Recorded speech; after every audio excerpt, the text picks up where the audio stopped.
Noob School. All right, welcome back to Noob School. John Sterling here. Today I've got an old friend, Lee Kester. Welcome, Lee. Good to see you, John. Yeah, man. Lee has a super successful placement firm, executive placement firm or sales placement firm called Kester Executive Search or Search Group. Kester Search Group, yes, yeah. Sir. And one of the things I love about it is it's in a great space. We're in Greenville, South Carolina. It's a great city to be working in, and he's focused on the medical community. So just people who want to sell to medical, right?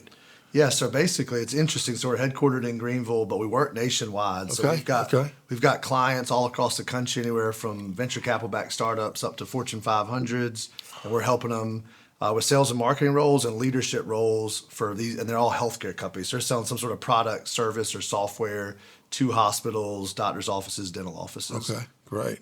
Well, I'm super happy for you. I know we met, both went to the same training class like 10 years ago or something. How long ago was it? Yeah, it's been a long time. It's crazy how time goes. I've a few kids since then, and I remember I still use it. You were the first one to invite me to a walking meeting, which was fantastic, and now I do it with my team. Good. If I don't have to take a lot of notes, I say, let's go walk down Main Street. Right, and there's no phones. Exactly. Yeah, I agree. I like a walking meeting. Well, let's back up to the beginning, because one of the things I liked the podcast to be about is where people like you that are successful, where you started, and the steps you took to get where you are today, and also what sales lessons we can learn along the way. Where did you do something good in sales? Where did you make an error? Absolutely. And just pass it on to the next group. So I know, are you from Greenville? Yes, so I'm probably one of the few remaining locals. I'm from Greenville. I went to Greenville High, and loved it here, but it wasn't as cool of a city back then. That's right? true. That's true. I was kind of wanting to get out of town, and got into the University of Georgia. Had a few older mentors that went down and visited, and really loved it. Wanted to do something different. So I was actually an international affairs major from UGA. Graduated from there, and then. My first kind of foray into helping people and recruiting and customer facing was I ran the visitor center for UGA. Oh. So that was really fascinating. I didn't even realize why I liked it so much, but you met prospective parents and students and learned a little bit about what they were looking for in a university experience, and you would tailor your tour based on that. Yeah. So that was my first recruiting / sales job. Nice. I worked there all through college. So. All through college. Yeah. Wow. I bet you met a lot of people that way too. It was fascinating. Yeah, it was kind of always new people coming in, hearing their stories, and that's kind of been a theme I think throughout my career. And then I actually worked. So I saved up money and then graduated. Had a few friends of mine. We all kind of worked jobs and piled away as much extra cash as we could, as we wanted to travel. And so after college, ended up buying a student travel association ticket. Mm-hmm. And did the backpacking, working odd jobs. I actually did a round the world trip. Nice. So that was amazing, and just learned all about different cultures, different people. Kind of grew up a little bit. Yeah. Came back from that trip and realized, okay, I was out of money. Time to go to work, and so my first job was with a large national search firm called System One Search. And so back up for a second. Yep. A few questions. I don't know any other college person, particularly at Georgia, who saves money. I know. How did you do that? It's funny, but I think I got exposed to the possibilities of traveling different countries through my major. And my parents were also big travelers. Yeah. So I knew, from freshman year on, that I wanted to travel upon graduation. And you needed a certain amount of money. How much did you save up for the trip? I think I piled away maybe $5,000. That's which good. is a lot of money. That's a bankroll for a. That's great. And then, did you get an around the world plane ticket? Yep. And so it was one of those deals where you had to be within a year of graduating college. Yeah. And you had to take all the worst flights at the worst times. Right. And you had to keep going in one direction. Right. But I got to go all through Europe, through Turkey, India, China, Japan, Thailand, and just really did a lot of growing up, a lot of learning. Did you have a travel buddy? So I had different travel buddies throughout the time, but we did it, the bunk rooms, right? 20 people in a room, $15 a night kind of places, and something you can only do when you're 22, right? Yeah. But it was, I knew I had to get that out of my system. Well, in my book, I don't know if you've read it or not, but I recommend that for everyone coming out of college. And whether you do it before college or during college or right after college, but a year around the world working odd jobs, particularly if you know you want to be in a certain field, to try to get the odd jobs or internships in that field in different countries. Well said. Imagine how strong that would be when you finally are interviewing for a job and you're like, I've worked 4 times in this field in different countries. Yeah, that's well said. Yeah, they would never hear that. So I love the idea, and I do think that safety is important. People should have travel buddies and keep your head on a swivel. But boy, I think particularly for Americans, it's important to get out there and see what the world looks like. It's very, very humbling experience. You realize it's a big world. It doesn't, the universe doesn't spin around yourself or even the United States for that matter, right? And so that was and I had an older brother that he was 7 years older, and so he kind of said, hey, once you start that career trajectory and you get married, you have children, it's really hard to hit pause and go do that again. So you can hardly do a guy's weekend. Yeah, I can hardly get away for a Thursday to Sunday anymore, right? I've got 3 little ones now. Yeah, so yeah. So then I came back and I realized, okay, hey, had $57 to my name and it's time to go to work. And so my first professional job was with this large national search firm. Yeah. Funny enough, was really they've been around for 50 years. They had offices all around the country,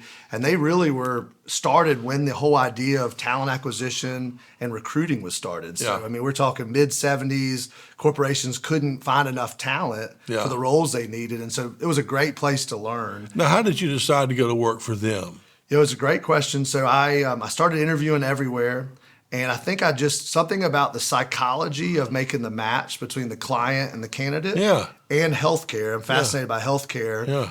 And, hey, I was 22 and needed a job, right? Yeah, and so that combination, I realized that, hey, this is something I may want to take a shot at. Well, is this too much of a stretch to say it's kind of like the work you did at the University of Georgia, where you were matching up the tour to the people? Very similar. Yeah. And I think it's that idea of uncovering someone's kind of goals and motivations, what they're trying to accomplish, and if you've got the right solution for it, then great. And if you don't, that's okay too, right? Mm-hmm. And so during that time, it was really interesting. I got short version, but I got to be a recruiter, senior recruiter, business developer, trainer, manager of a team. I did a lot at a young age. Yeah. And so at about 28, 29 years old, there was a lot of partnership buyouts and changes. I realized, hey, if I'm ever to strike out on my own and doing something entrepreneurial, this might be the time to do it. There's just a lot of changes happening. Yeah. And so I started my own firm in April of 2013. So we just celebrated our 10-year anniversary. Okay, so you were almost 30? Yes, I was 29 when I started. Wow. Started my Good firm. for you. Yep. So good for you. Thank you. So yeah, by the way, I tell people a lot of times when they ask me, how can I become one of these people who's, let's say really business successful, own my own business, et cetera. I'll often tell them, if you can figure out a good match for you, what you kind of like, what industry you want to be in, which you did, and work at it really hard for 10 years, get pretty good at it, you'll be 30 years old. That's exactly right. Yeah, and then, you got to get your resources together and plan. Then you can start on your own somehow, maybe with partners. And then I say you've got about 20 years of work. Mm-hmm. And then you turn 50 and you're an overnight success. That's exactly right. Right? And that's what happens time after time. Overnight success. And there's a lot of people who try to do it in 2 years and it doesn't work, or people who never think it's the right time, and of course that doesn't work. Yep. But I think you're right on a good pace. And that's great advice. I think absolutely is. And people have asked me all the time. I say, you really don't want to start a business until you have some domain expertise in that field, and you have some maturity and you have some business. And don't start a business if you think it's going to be less work. Right? Yeah. I think that's the big advice I always give people is whatever functional job it is, if you're in accounting, engineering, recruiting, you have to do your functional job, and then you have to run the business with taxes and accounting and finance and legal and HR. And I think that's what people don't realize is you got the 40 hours of the normal job and then another 40 hours of running the business until you can hire people to help you. Right. And so, I was at 29, young, dumb, and hungry, and I didn't know any better. So I'm glad I did it at that age when I did. Yeah, but I think you're on a good trajectory. So you must be About 40 now? So I'm 39. Okay, yeah. So it's been 10 more years. Okay. Well, when you're 49, there it is. Absolutely. Yeah. So, okay, keep You asked going. about sales, maybe some lessons learned along the way. Yeah. So I would say, a couple things, and on our walking meeting, you and I really kind of hashed through this point, and it's served us extremely well throughout my entire time, is this concept of the monkey's paw.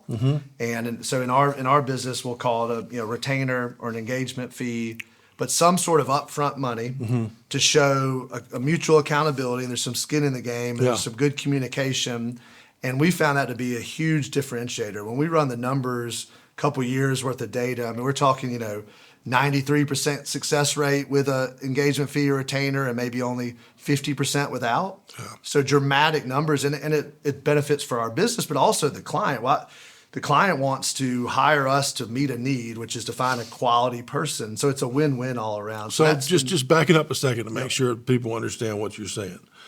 You're saying you want to make sure your prospects, your good prospects, as you propose to them, you're going to work together, they pay you something, a retainer, to engage your company. On that specific search. So we do it where it's a specific search. They may say, hey, Lee, we'd like some help on a vice president of sales based out of Texas to run our $50 million business. Yeah.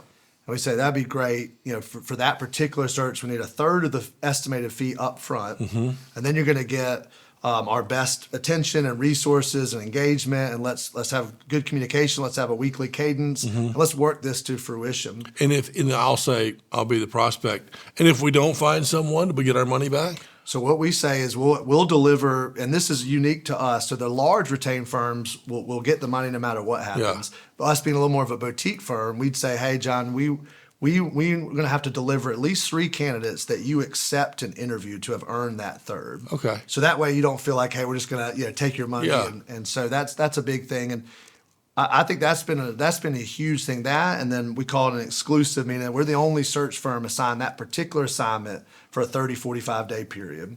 So we're not in a jump ball situation against other firms. Okay.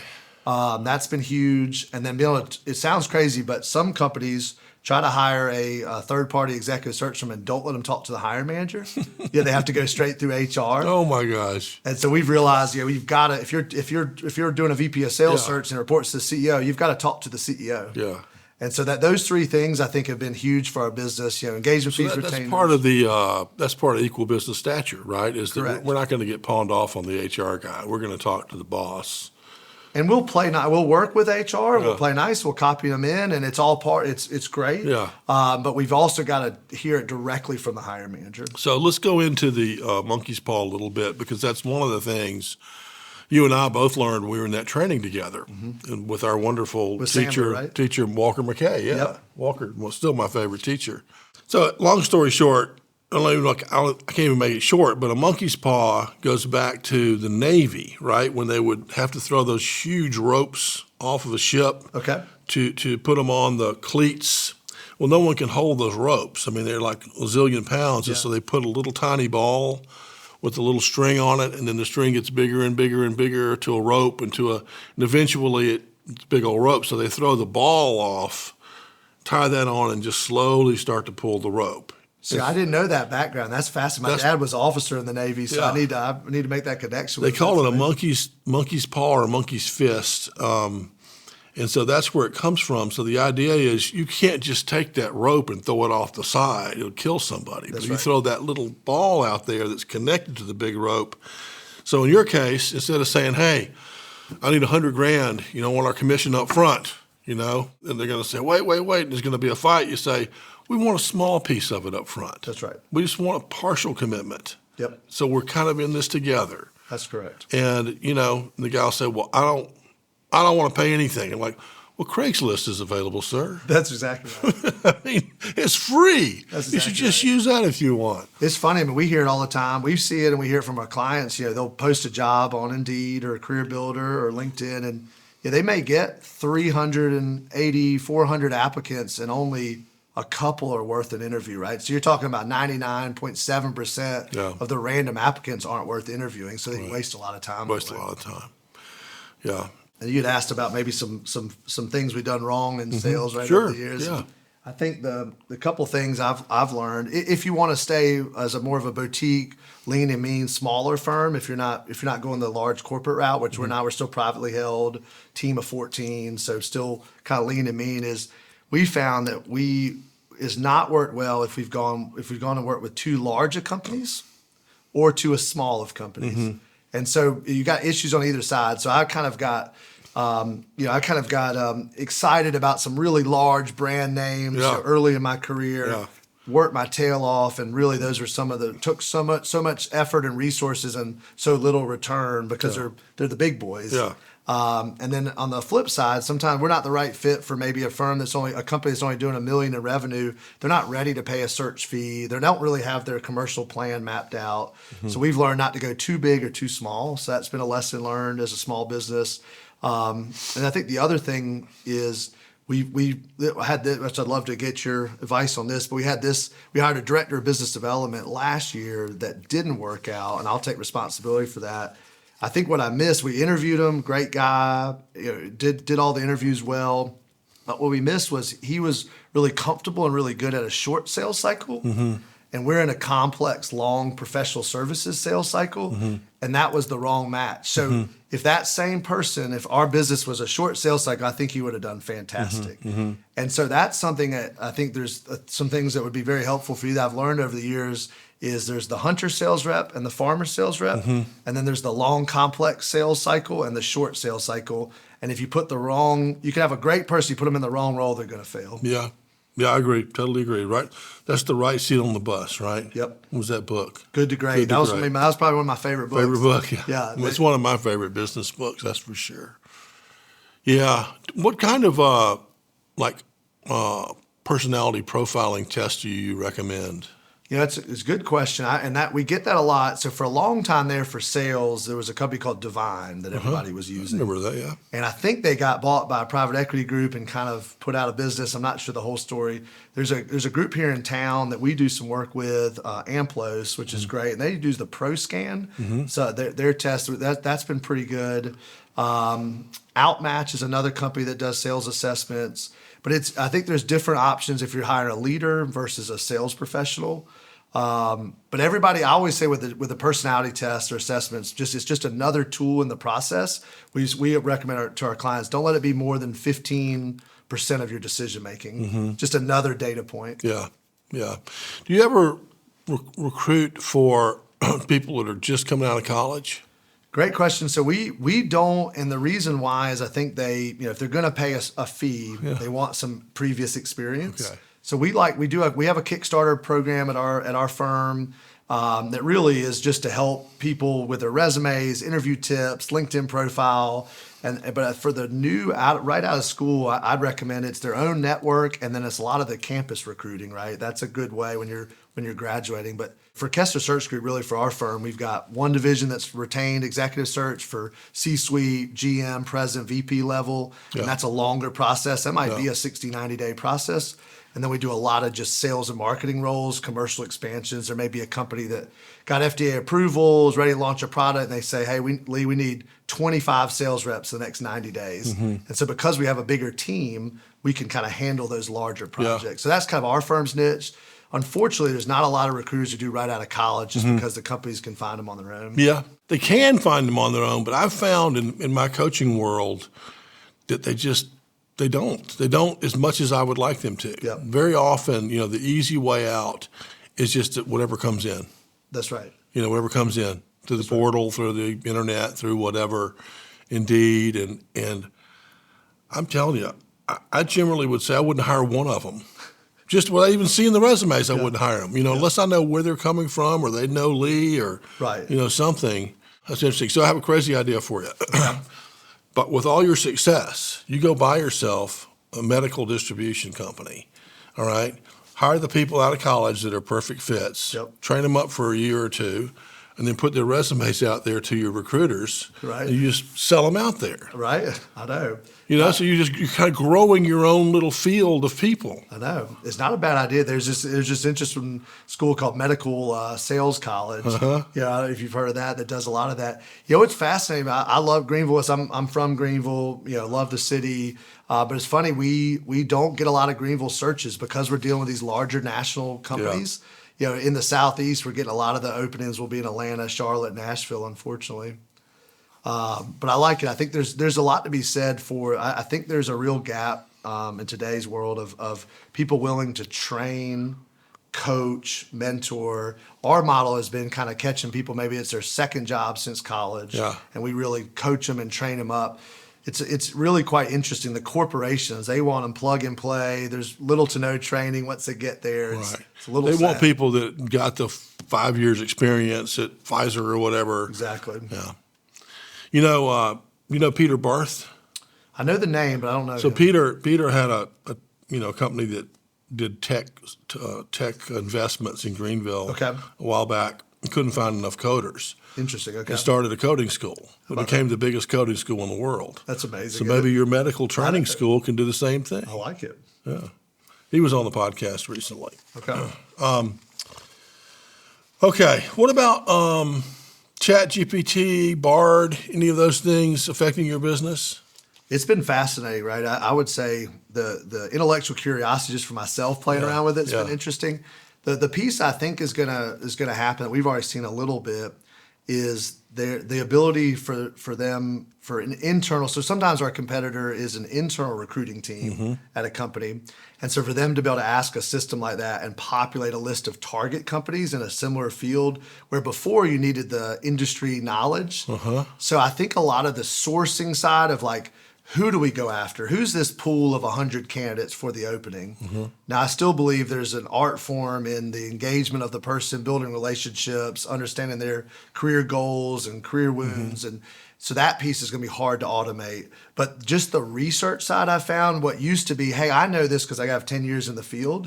That's become a level playing field where people can ask the questions of ChatGPT and Bard and kind of get that knowledge at the fingertips. Now, can they actually apply it? Do they have the skill set built over time to apply it? I don't believe so. But.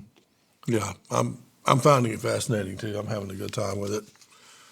It's amazing. We're living through another very important part of the technology revolution. Absolutely. I mean, the phone, the internet, the PC. I mean, this is one of those things. That's exactly right. It's crazy. Remember we talked about it, your favorite book? Yeah, so I was going to talk about Good to Great. I think I love get the right people on the bus, and especially as a young entrepreneur, I didn't really know what all the roles were I needed. I didn't know kind of what was the right personality and background for each role. And so I focused early in my career running my own business. I'd recommend this to anybody.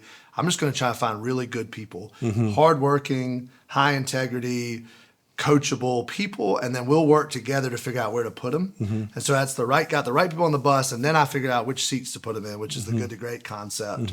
I love that, and then that kind of level 5 leadership that comes out of that, right? Of just this unwavering commitment to excellence, but to do it with humility, I think is what I've found is a rare thing anymore. And what I respect in a CEO or a leader is just, we're going to be great, but I'm going to do it without being cocky, right? Right. You know who I think, besides yourself, another level 5 leader is our mayor. I think Knox White's a level 5 leader. He's just quietly effective.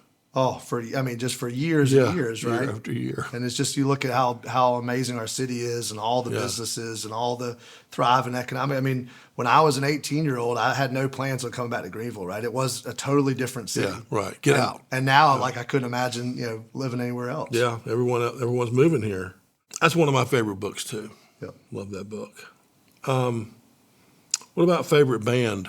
I think lately it's definitely been a little Morgan Wallen. I can't get enough Morgan Wallen. Okay. So that's been good. If you ask me, I've got 2 daughters. So I've got a 8-year-old son and then a 6-year-old daughter and a 3-year-old daughter. They're all into Taylor Swift, of course, the daughters. Yeah. So that's just always playing in my house now. My daughter's 27, and she's a complete Swiftie. I mean, she watches the Kansas City games now. That's what a Swiftie she is. Yeah. That's funny. And one day she says, like, well, Dad, is Taylor, do you think Taylor's a really good singer? Just asked me this question. I'm thinking, oh my God, what am I supposed to say here? And so I used my sales techniques, but not well enough. I said, I think Taylor is fantastic, and I really respect her as a person and a business person. She's done remarkably well. But we all know that there's better singers out there. And she was so mad at me. She she stomped out of the room. So can't rationalize. By all means, don't tell the truth if you don't have to in that situation. That's funny. But yeah, I am completely proud of Taylor Swift for what she's doing. I mean, she's become the biggest singing star of all time. It's like the Beatles or something. Bigger than like Elvis. Modern age Elvis, it's amazing. It is amazing. I love it. Okay, favorite movie. Oh, let's see. Favorite movie. Yeah, I definitely, I'd say maybe I'm a guy that Shawshank Redemption comes on, I got to watch it every time. Yeah. Especially you get that random, maybe you got a little downtime over the holidays and it comes on. I'm gonna tune into that. I'll even watch it with commercials. I know. It's that good. Right. I probably have it. I have the DVD somewhere, but I'll just watch it. My wife was out of town the other night, and I'm sitting there for a rare moment alone, and I'm flicking around, and Master and Commander came on. Okay, so that might have been before my time. Russell Crowe. I don't know that one. He's on he's fighting the pirates. So I need to check it out. Definitely. Okay. Master and Commander is a good one. All right. How about favorite word? Oh, favorite word. That's a hard one. It's probably overused, but passion is definitely one for me. I think I have a hard time. I don't mind what it is, but you got to be passionate about something. I kind of have a hard time hiring someone or doing business with someone or recommending someone if they don't have a little bit of fire. So it's that you call it fire, call it passion, but just some internal aliveness. Yeah. Yeah. I love that. Passion's good. And you certainly have it. And the great thing about your size company is you can hire who you want to. You want to hire just passionate people, you can do that. That's wonderful. And build a real strong nucleus, a strong flame, to grow from. And I'd love to get your take too. It's interesting. I kind of found that the modern business world a little bit I've recognized over time has kind of gone. This is good for people thinking about their own careers, right? It's like you almost got to go, small boutique, lean and mean, have some cost containment, keep things reasonable, so you can ride through downtimes and up and boom town. Or I found that the large publicly traded companies. So my wife works for Abbott's, Fortune 500, stable company, but it's huge. Right? You're just a number. Yeah. But you have a good, stable job, good benefits. Or we found a lot of our clients are these just extremely well-funded companies. Right? They've just got something that's really disruptive, really unique, and they've gone out and raised a couple $100 million in capital, and they're going. I found that it's been fascinating since the pandemic. The people who are kind of in between are the ones that seem to be struggling, doing layoffs, hiring freezes. Yeah. It's like you got to go really big, really well funded, or stay lean and mean. Yeah, that's kind of a new trend I found. Yeah. I mean, if you don't have the big bankroll from private equity or venture capital or whoever, you darn well better stay lean and mean. That's exactly right. Make sure everyone's pulling their weight, and so I think you're right about that. And I also think it's smart for kids in school to have, even if it's wrong, they need a strategy. What is my strategy? What is my plan? Yep. And when someone majors in architecture, that's fairly easy to know what their plan's going to be, right? It's just a question of where they're going to live and what size firm. But for people that are more businessy or entrepreneurial, salesy, you need to start narrowing down what you want to sell, what you want to do, and then start getting that experience. I think that's really well said. It's an important point, right? Because in the recruiting industry, I've seen tens of thousands of resumes, conducted tens of thousands of interviews, and that's something I didn't really realize younger. And is that so you got to work a lot of different jobs, have internships, have coffee meetings, maybe do that gap year. But once you start your professional career, you're going to be interviewed and measured and judged on every move you've made once you start. So from 23 on, let's call it. Yeah. And so you really got to your point, if you're not going down hey, I'm going to be a doctor, a lawyer, an engineer, an architect. If you're going to be in business or sales or recruiting, you need to strategically think I got to have job stability. I got to be in the right field because I didn't realize until I got into this that a career is like a chess game. Yeah. Each 2 to 3 year run of experience sets you up for the next thing. Right. Yeah. And pick a good industry. I mean, you picked a very good one. I was, coming out of school in the mid 80s, and I was not a technologist by any means, but I picked technology just because it was red hot. Absolutely. I'm like, I might as well go where the fish are, you know. I found that to be right now. I think as people are thinking about it, it's that intersection for us where healthcare meets technology, meets AI, SaaS. That is just absolutely red hot. If I could go back, if I was a 22-year-old again, I'd be in that intersection of healthcare and tech from a sales perspective. That's wonderful. Well, now is when you get to promote anything you want to promote. You can promote Kester, or you can promote nonprofit, wherever you like. Yeah, so I'd say, I think for us, we're always, so we work nationwide. Again, venture capital backed startups up to Fortune 500, executive search, so sales and marketing roles. But we also would like to do some more stuff locally, right? Just being that we're in Greenville. So I think if someone's got a leadership role for a small to medium sized company and they, don't have enough qualified candidates, positions staying open too long, they're really just struggling to find the right fit. We'd love to do some more local work, really just because we're here in Greenville, we're headquartered right across from Jones Oyster Company downtown. So for anybody that would like, outsource recruiting services, obviously open to that. And I think the only other thing I'd say is in 2024, at some point, we're probably at a point with our business, we're ready to hire a director of business development, director of sales. So somebody in professional services, if they had recruiting background, fantastic, but really just a hunter sales rep that can kind of help us take our company to the next level. Good. Well, I'm thankful you came today. That's a heck of a story. Thank you. And I think you're playing your cards real well. I think the way you're going about it, including the gap year. I know, exactly. That made you a more interesting person, to have that experience. Absolutely. So I'm glad things are going well, and maybe we'll have you back in a year or two and just keep tracking the progress as we go along. That'd be great. We're fortunate enough. We ended up winning the Inc. 5000 award for one of the fastest privately held companies, and so we did that 2 years in a row. And so now the pressure's on, right? Can we keep it going? The trajectory, right? So no, I appreciate that, and thanks for having me on. It was really good to catch up. And thank you, buddy. Absolutely. Thanks, appreciate John. it. Thank you.